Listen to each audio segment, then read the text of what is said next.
Olá, turma! Vamos começar então as nossas revisões. Estão prontos para responder as atividades? Muito bem. Mas primeiro, vamos começar a revisar os conteúdos de vocês. Primeiro, vamos começar com língua portuguesa, certo? Vamos revisar os assuntos que a gente viu e tia colocou na atividade de vocês. Vamos começar pelas notações léxicas, que estão na página 43 do livro de vocês, certo? O que são mesmo as notações léxicas? Estamos falando das acentuações e das pontuações, certo? Então, vamos começar pelos acentos. Vocês já conhecem os tipos de acento. Sabem que existe o tio, sabem que existe o acento agudo, sabem que existe o acento circunflexo, não sabem disso? Muito bem. Vamos começar então pelo acento agudo. Nós temos aqui, né, o acentinho agudo, certo? Vocês sabem para que serve o acento agudo? Vamos descobrir? É para indicar esse sinalzinho aqui. Ele serve para indicar, certo? O som aberto das vogais nas palavras. Então, quando você vir uma palavrinha acentuada com um agudo, você vai entender que essa palavra está sendo acentuada de forma aberta. Por exemplo, chapéu. Você abre sua boca, o som sai aberto, certo? Chapéu, água. Estão vendo que o som da palavra sai aberto? Você abre sua boquinha para falar? Muito bem. Vamos então ao próximo acento, o circunflexo, que muitos conhecem por chapéuzinho. Sabem para que serve o som do circunflexo? É para dar o som fechado, para fechar o som. No agudo, a gente vai abrir o som e no circunflexo, vamos fechar o som. Então, o som ele vai sair de forma fechada. Por exemplo, você. Você fala você de boca fechada, diferente de água, quando a gente abre, certo? Outro exemplo. Ônibus, né? O som da voz, ela tá pra dentro, é como você falasse o som e ele fosse pra dentro, certo? Viram a diferença? Água, chapéu, né? Ônibus, você, fechado pra dentro. Âmago, a gente fala pra dentro. E no aberto, no circunflexo, a gente fala pra fora, certo? Próximo é o tio. Todo mundo conhece o tio, né? O tio ele vai servir para quê, galera? Para pronunciar de forma nasal as vogais A e o O. Forma nasal. Então, você vai sentir quando o som sair pelo seu nariz, nasal, certo? Por exemplo, anão. Podem colocar que vocês vão sentir. Anão, certo? O próximo, balões, né? Então, você vai falar de uma forma nasal a vogal A e a O. É para isso que vai servir esse acento, o tio. Agora vamos começar para formas de pontuação. Falamos dos acentos, agora vamos para as pontuações. Vamos começar pelo hífen. Sabem para que serve o hífen? Lembra que o hífen é aquele tracinho que geralmente fica no meio das palavras? Lembram? Ele pode ser usado para separar as sílabas de uma palavra.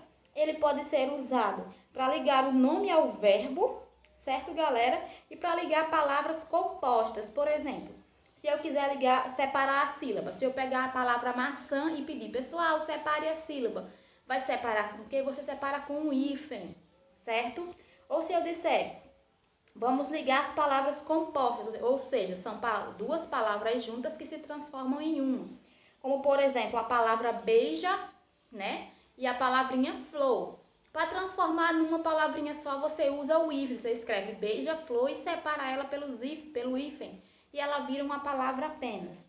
E pode também para ligar o pronome ao verbo. Como, por exemplo, viu, amei-o, mandei-lhe. Então, é para isso que vocês vão usar o hífen. O próximo é o cedilha, certo? Que é aquele tracinho que fica embaixo do C. Lembram dele?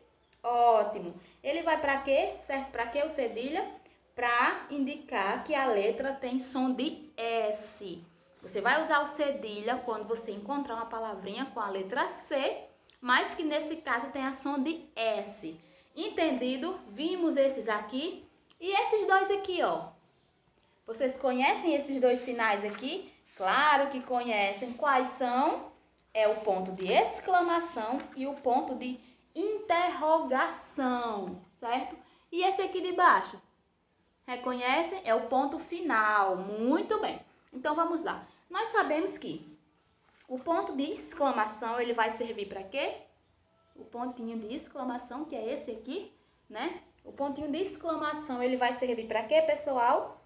Para utilizar no final das frases que expressam surpresa, medo, espanto, alegria. Então, todo o sentimento, toda a emoção que vocês forem expressar numa frase e for algo diferente, você vai usar uma exclamação. Estou com raiva, falei uma frase com raiva, usei exclamação. Estou feliz, usei exclamação. Estou surpreso, teve um medo, Ave Maria, exclamação, certo, galera? E o interrogação, pessoal, sabe para quê? O mais fácil de todos é para expressar o que? Uma pergunta. Então, quando tiver uma interrogação, você está perguntando alguma coisa. E o último é o ponto final. O ponto final serve para quê, galera? Para indicar que a frase foi encerrada, acabou ali. E além do ponto final, nós temos o quê? A vírgula. A vírgula serve para dar uma pausa rápida na frase, ok? Vamos passar então para os próximos sinais? Vamos lá. Ou seja, os nossos próximos pontos.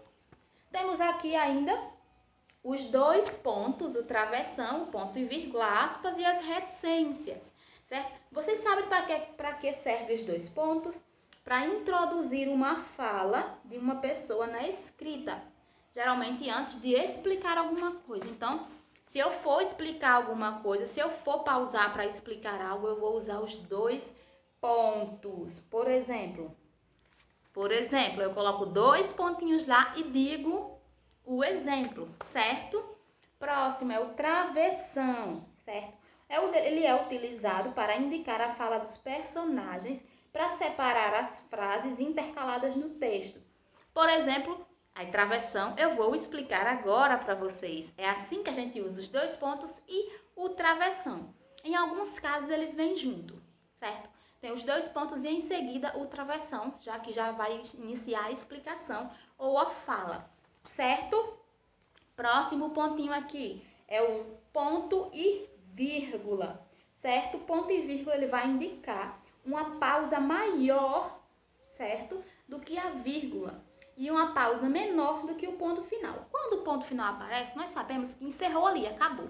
Quando o ponto e a vírgula aparece, você sabe que vai ter uma pausa, certo? E vai ainda iniciar alguma coisa, certo? Vai continuar alguma coisa, ok?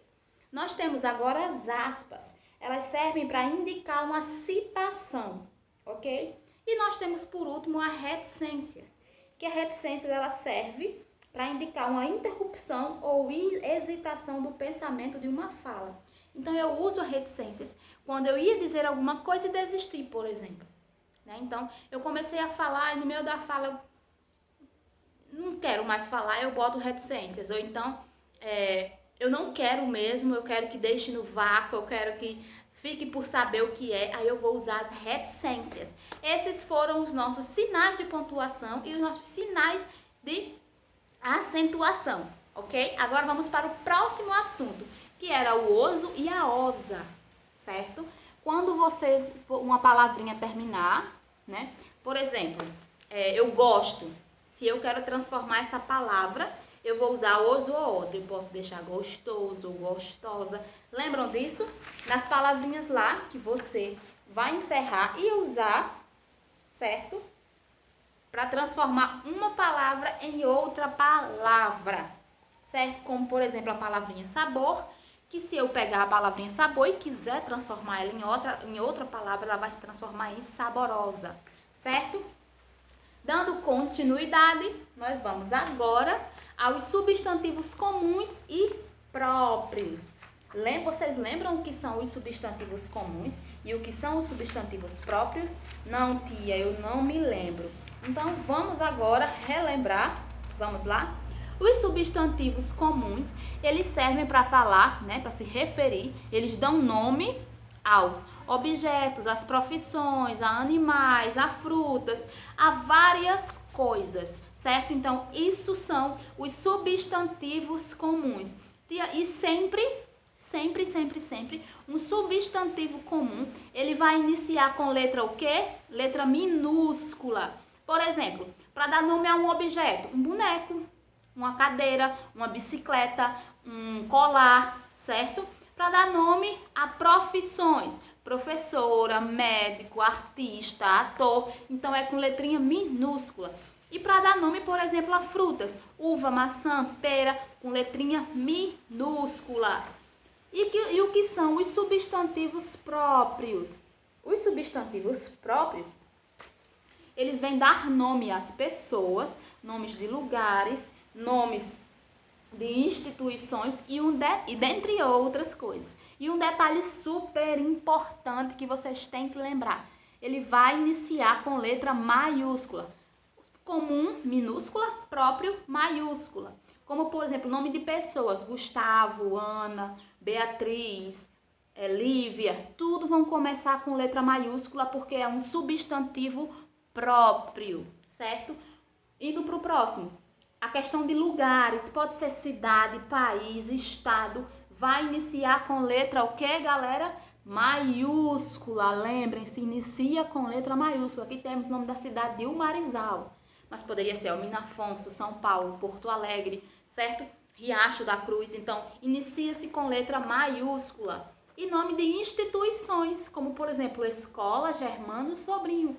Escola, Germano e Sobrinho. Inicia-se com letra maiúscula porque é um substantivo próprio. E substantivo próprio a gente inicia com letra maiúscula. Se for falar, tia, Banco do Brasil, maiúscula.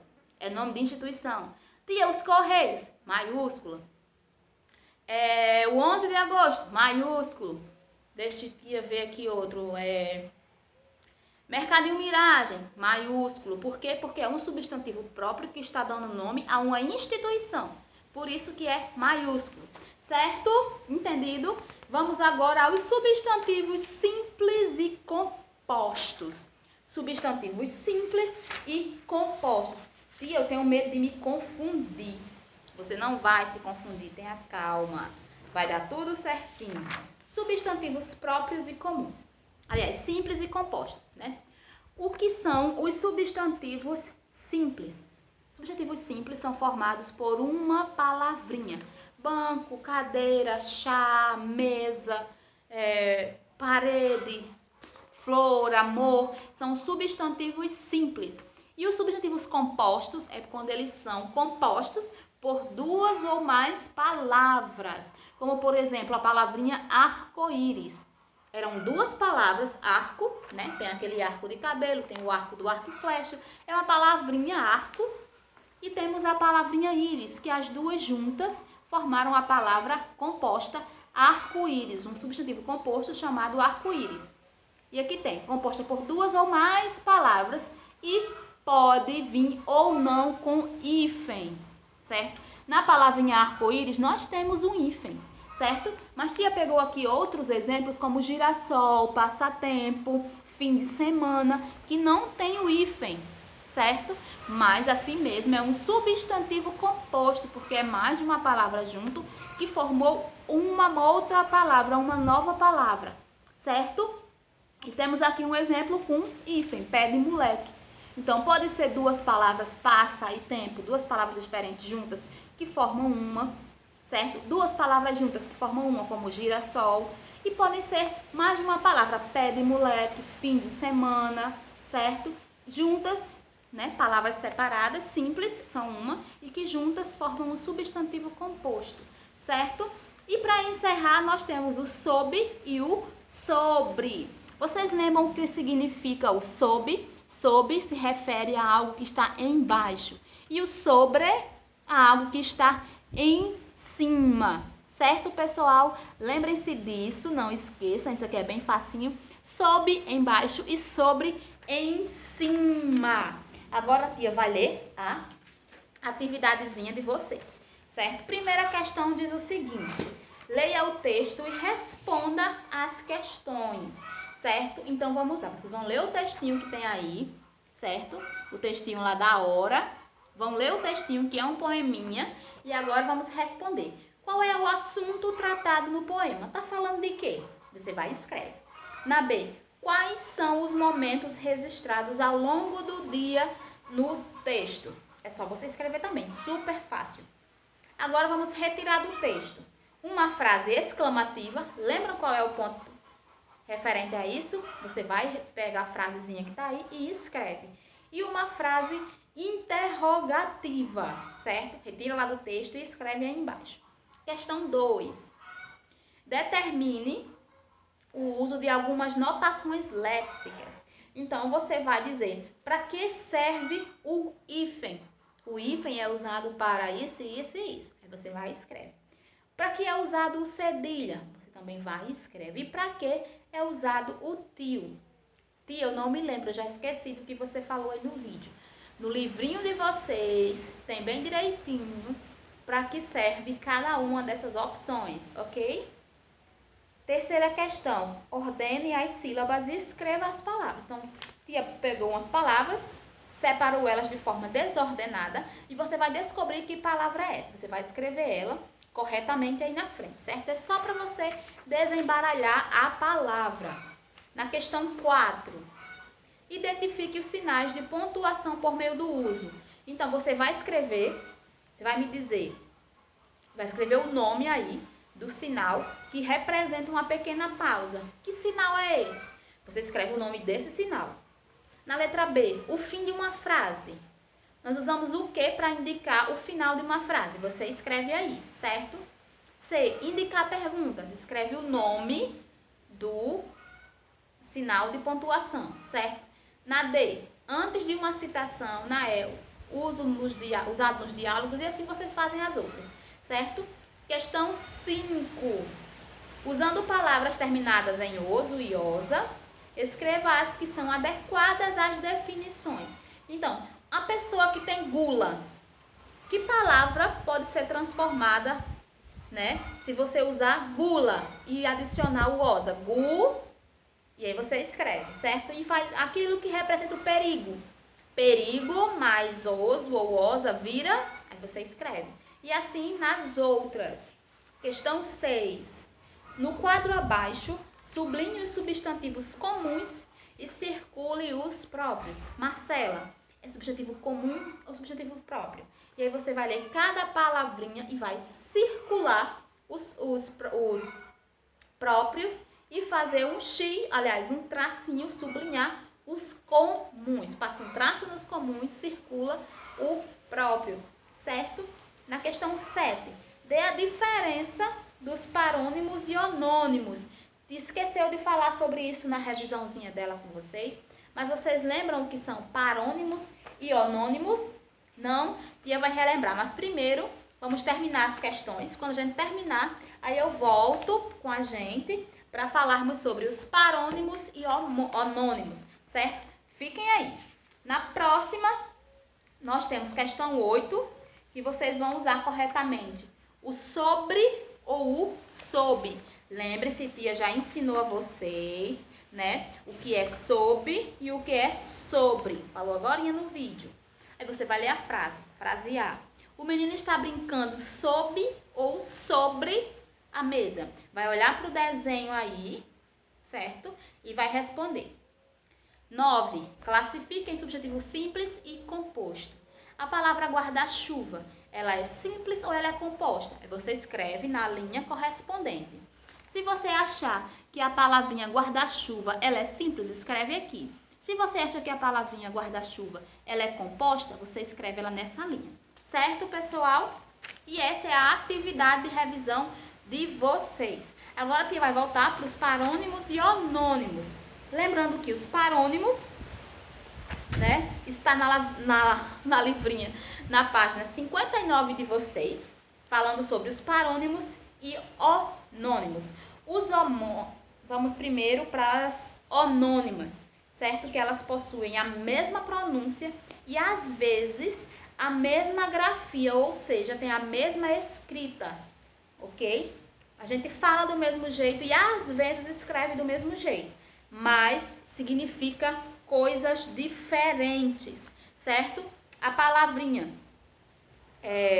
Os homônimos, eles podem ser homógrafos, eles podem ser homófonos heterográficos e eles podem ser os homófonos homográficos, certo? E agora temos as parônimas. São palavras que possuem escrita e pronúncia parecidas, ou seja, não são iguais, são parecidas, mas têm sentidos diferentes, certo? Como, por exemplo, no livro de vocês, tem as palavrinhas concerto e concerto. Concerto com C e concerto com S, certo? Elas têm escrita diferente, mas pronúncia igual, com significados diferentes, certo? Isso seria uma palavra homônimas. Agora, o que seria uma palavra parônimas? Que parônimas, repetindo, ela tem escrita e pronúncia parecida, não igual, parecida como absorver e absolver, certo? Mas significam coisas diferentes, ok? Qualquer dúvida, pode olhar na página 59 do livrinho de vocês. Ok, galera? Esse é o nosso vidinho de português. Espero que vocês tenham entendido tudo direitinho. Façam tudo perfeitamente, ok? E se divirtam respondendo, que é legal. Quando você sabe o que fazer, você acha mais fácil fazer. Sim, e na questão 7, você vai apenas dizer a diferença entre parônimos e homônimos. Qual é a diferença? Parônimo é isso, isso e isso, e homônimos é isso, isso e isso. Pronto, somente isso. Só para dizer o que é cada um deles. Certo, galera? Beijinho de tia, até o nosso próximo vídeo. Se divirtam respondendo as atividades. Espero que a tia tenha feito fácil para vocês. Não achem difícil. Beijinho, até o próximo vídeo.